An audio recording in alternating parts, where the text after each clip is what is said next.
Yun mga brother, mga sister, sabi ko magluluto tayo ng ginisang pechay. Yan.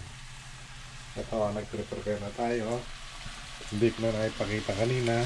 Naghiwa ko ng kamatis, bawang, luya, at saka giniling na chicken. Yan, ginisa ko na. Tapos, ito yung pechay. At ating hiwain. Yan. Unahin natin yung yung matigas na part.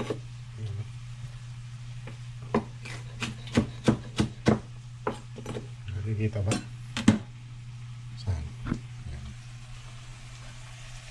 Yan o. I-prepare ko lang. Ano? Sandali lang. Yan, nagigisa na tayo. Isang-gisa lang tayo. So, yan. Okay na yung ginisa natin. Sunod natin yung matigas na part ng pechay. Isang-gisa natin.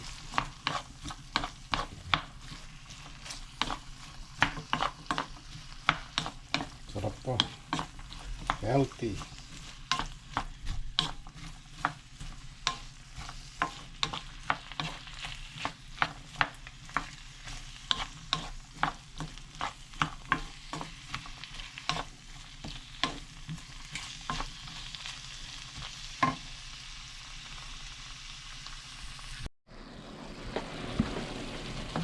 Malambot na yung ano niya, yung matigas na part ng pechay. So lagay na natin yung dahon.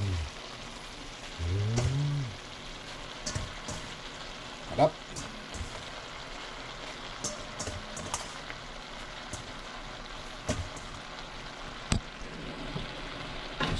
Mekos.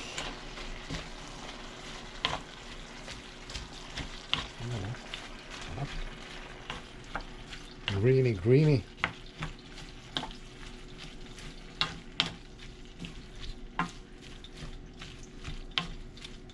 Ayan. Tapos, takpan muna natin. Ayan. Balikan natin mamaya after 5 minutes. So, after 5 minutes, yan na po ang ating ginisang pechay. Sabi ko na po guys. Ayan, natikman ko na.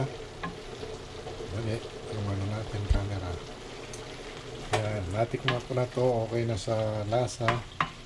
So, ito na. Thank you po. Mga nanay, mga tatay, luto na rin kayo para meron kayong ulam. Salamat po sa panonood.